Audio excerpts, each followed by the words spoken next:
For a few years there in the late 80s, but particularly the 90s, Hollywood leaned into the vibe of pushing boundaries.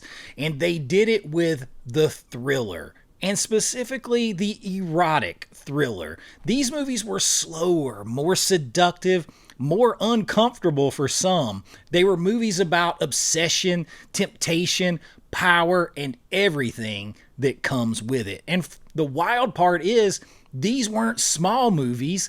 These were big films with big stars, major studios, wide releases, and they were making films that felt like they belonged in the hidden corner of the video rental store or on cable TV after midnight. So tonight, we're going to count down the steamiest 90s thrillers ever made. The ones that defined the era and the ones that pushed every boundary. So pop that tape in. I got you. Let's go do this.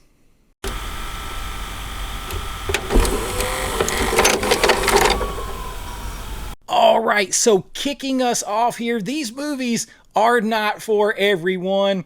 They are kind of outliers, boundary pushers in every way. They're going to have lots of skin, lots of temptation, lots of everything. These were the mid-budget thrillers that Hollywood thrived on before the blockbuster era of mega-budget films. These were movies that adults watched and talked about, and the younger kids, particularly the teenagers at the time, somehow found in their hands. And we are starting off with 1993's Body of Evidence. This one is a good one to kick off the list because it stars Madonna. It also stars Willem Dafoe. And this is one of those movies where you can feel Hollywood saying to itself, all right, how far can we actually take this? Madonna plays this woman on trial after a wealthy older man dies under, let's just say, very suspicious circumstances, and Dafoe's character gets pulled into defending her, while also getting way too close to the situation himself. That's another way to say it. And that's what's really this whole movie's context here. That's what it leans into. Is she manipulating him and everything else, or is everyone else just getting pulled in? And the thing is, the movie's not subtle about that or anything else, like at all. It goes all in on provocative edge, lots of skin, including Madonna herself, au naturel, and you can feel the genre still trying to figure itself out here and how far it was going to go. This movie is messy, but you cannot deny that it is bold and definitely pushes some boundaries. Body of Evidence, a perfect one to kick us off at number 10. Now at number 9, we're going to move into one that's a little bit more under the radar. It's 1994's The Last Seduction. This is one with Linda Fiorentino, and she makes a couple of appearances in these types of films, and the tone shifts immediately in this one because this one's not loud at all. It doesn't have Madonna taking her clothes off and all of those kind of things. This one is very controlled, I think is a good way to say it for a movie like this, because Linda Fiorentino plays a woman who takes off with a pile of money and just starts building a new life while quietly manipulating everyone around her. And what makes her so compelling is she's never scrambling. She's never like reacting to things that happen to her or happen around her. She is always ahead of everyone and everything. At least it seems like that in every situation. And watching her sort of move through this world through the course of the movie, like setting traps, pulling the strings, it's a completely different kind of tension. It's much of a colder feeling movie than even like Body of Evidence that we just talked about. It's very smart. It's not messy. And honestly, because it's so calculating and controlled and cold, it feels a little more unsettling because of it. Now, it's still going to check all your boxes for that late night energy in this one, but The Last Seduction definitely has to be in the top 10 here. It comes in at number 9. Now, next up on the list, we have one done by a very accomplished filmmaker who is used to pushing boundaries and the audience in every way imaginable. I'm talking about 1995's Jade by William Friedkin. Now listen, with Jade, you have, it's a Friedkin movie, so the guy behind The Exorcist and later on Killer Joe, lots of great movies with Friedkin. But man, you've got David Caruso, Chaz Palminteri, and again, Linda Fiorentino. I told you that she makes a couple of appearances in movies like this, and you can really feel Hollywood trying to chase Basic Instinct in this movie. Same writer, same kind of setup, murder investigation, a trail of secrets, a world of wealth and power hiding something just underneath. Caruso's digging into the case, which is something that you become used to seeing him do in his career. But as he goes deeper, the deeper it gets, the less anything actually makes sense. People aren't who they say they are. Motives seem to keep shifting, and you're right there with him trying to figure it all out. Even when it gets a little all tangled up, that's part of the ride. Now, it definitely has your late night Skinamax style energy to this. Friedkin wasn't shy about anything like that. Later on, I believe he did Killer Joe, which really pushes some boundaries. This one pushes boundaries too. You see a lot of stuff on videotape within the movie. Let's just say that it has all of those things. But when you have the writer from Basic Instinct and you've got William Friedkin and you've got Fiorentino, this movie has to make this list. There's a great 4K here by Vinegar Syndrome. Jade comes in at number 8. Now at number 7, we have 1994's The Color of Night. And Color of Night starring Bruce Willis. I mean, you got a giant star in Bruce Willis in 1994. This is one of those movies where the reputation of the film almost became the whole thing. Like the whispers about what you're going to see in the movie, going back to that erotic, like thriller, late night energy. There's plenty to see, and with big stars that it, gets curiosity up. So that talk and the reputation kind of actually overshadowed this movie. But Willis plays a psychologist who gets pulled into a murder mystery involving a group of patients, and everything has this slightly surreal, off balance. Is it real? It feels kind of weird, uncanny valley almost feeling to it, if you ask me, when you watch it. It's like you're never really grounded in what's real when you're watching the movie. But honestly, this is the kind of movie most people didn't just sit down and watch from beginning to end. You watch the parts that you heard discussed, and so that you could be up on it and see what was what. You found it maybe late or renting it on VHS. Maybe you found it and watched it halfway through on late night cable, and you stayed because something strange about it. And then seeing Bruce Willis in it just pulled you in, even if you couldn't explain fully why. This movie definitely steamy, definitely belongs here. Kind of an odd duck in some ways, but it fits. Color of Night comes in at number 7.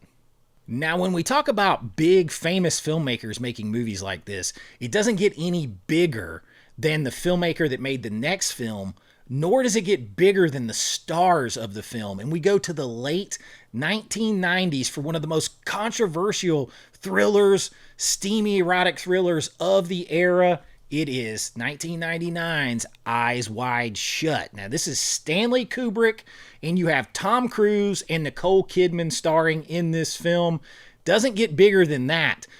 But then that's when everything changes and slows way down, because Stanley Kubrick takes the whole idea of sex and desire and jealousy and secrecy and turns it into something that almost feels like a dream or a warning kind of thing. There was lots of discussion about this because he passed away.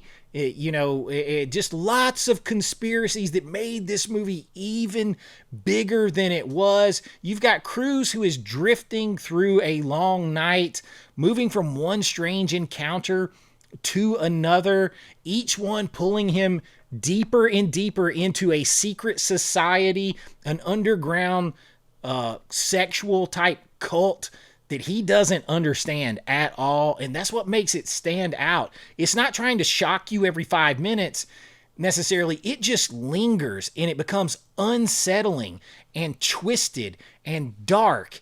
And the nudity and sexual situations are treated almost callous and mechanical, and then you're punished for them almost in a sense in the film.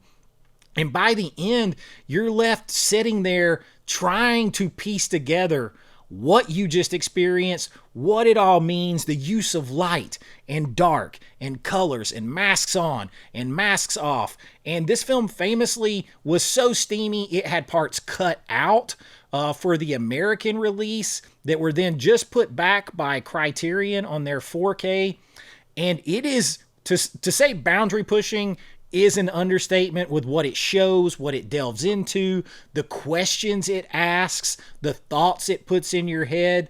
This movie is next level, steamy for sure, but dark, twisted, and something that makes you question reality in a lot of ways. It had to be here. Kubrick, Cruise, Kidman, Eyes Wide Shut. It comes in at number 6. Now at number 5, we have Michael Douglas, who is also no stranger to these type of movies, and he is teamed up with Demi Moore, who is also no stranger to these type of movies. It's 1994's Disclosure.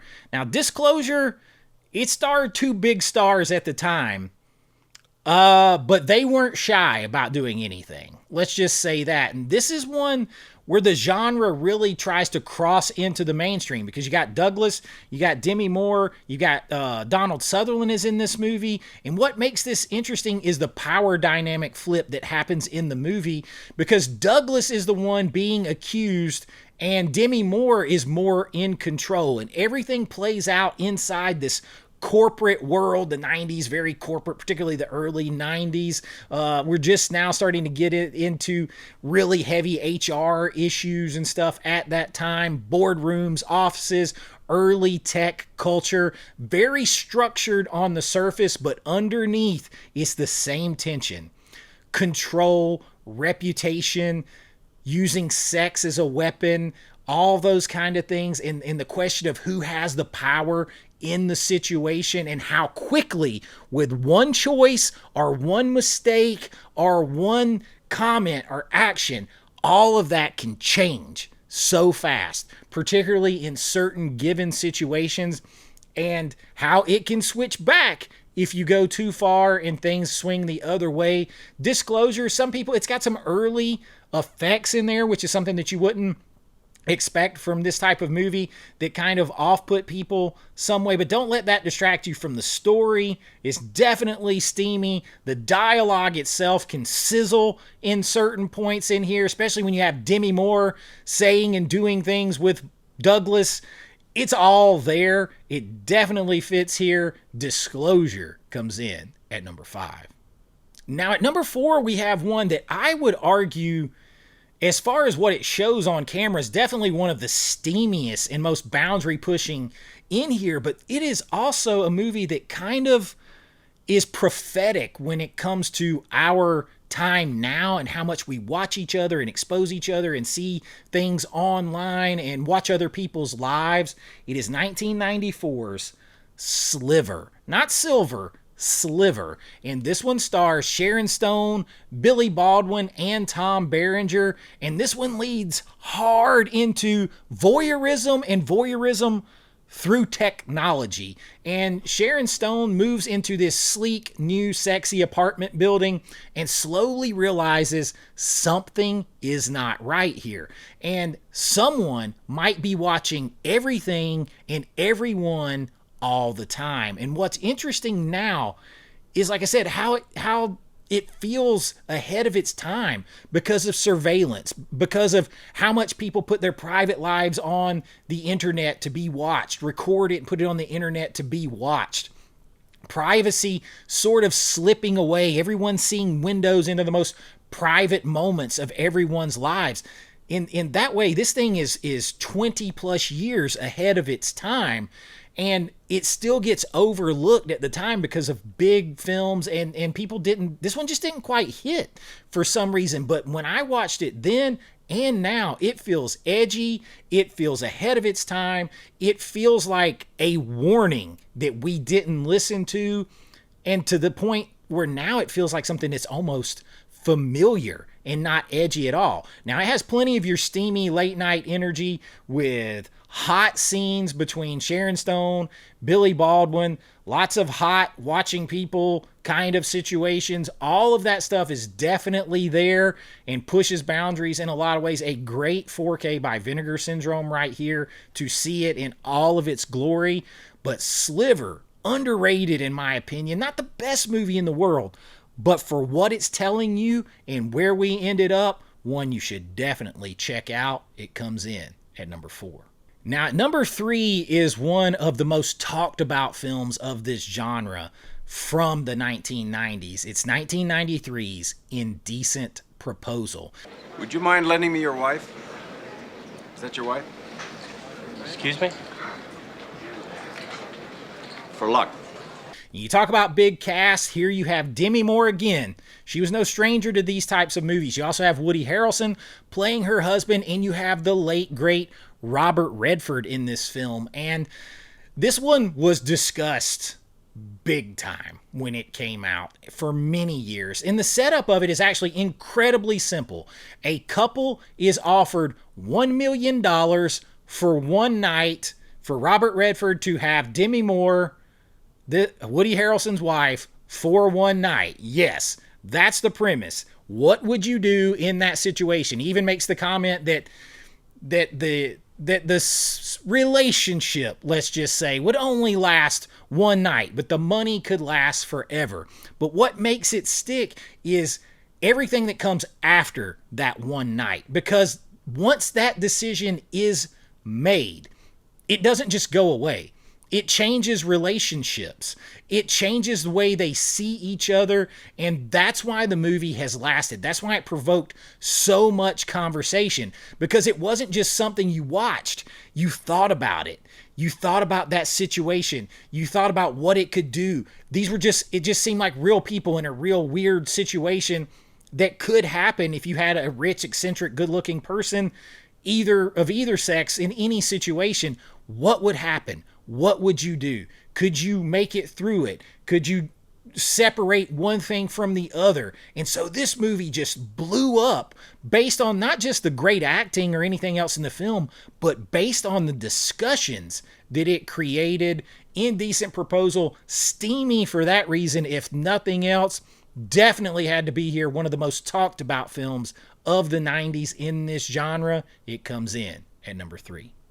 Now at number 2, we've got steamy, but this one's much more high energy and kind of fun. The other one is Indecent Proposal is serious and heavy hitting, but the next one is way late in the 90s, and it is wild. So it is appropriately titled Wild Things. And this one had a big cast too, because you got Neve Campbell and Denise Richards, Matt Dillon, Kevin Bacon. Heck, you even have Bill Murray making a cameo in this movie. This is just where the genre at the end of the 90s just goes all in, pushes all of its chips to the table, because this movie knows exactly what it is doing. It sets you up. It lets you think you understand what is happening, and then it just keeps flipping everything back and forth, back and forth. And every time you think you've got it, nope, something else is going on, something else is happening, there's another layer to what's going on, and it just keeps escalating. And this one has late 90s energy turned up to 11. Messy, super sexy, hot, unpredictable, skin, boundary-pushing situations, but completely committed to the ride that it is taking you on. It is hot, beautiful people, beautiful surroundings, tropical surroundings, everything that you could want. A mystery, the thriller that flops back and forth. Just 90s in a nutshell with Denise Richards and Neve Campbell. Wild Things, an incredible 4K by Arrow Video. It comes in at number 2. And at number one of the steamiest 90s thrillers ever made, there can only be one. It is 1992's Basic Instinct. This is the one that launched 1,000 ships, so to speak. Sharon Stone and Michael Douglas again, and this is the one that everything leads back to. The mystery, the manipulation, the sexuality, the nudity, the intense situation, the constant tension between characters, where you're never quite sure who's in control. And yeah, that scene, and we're going to talk about that scene in a scene study coming up. But more than anything, this movie changed the game when it came to thrillers and steamy erotic thrillers. It proved that this kind of story, this kind of edge, could be a massive hit. And once that happened, everything else followed. You have one of my favorite directors of all time directing this thing in Paul Verhoeven.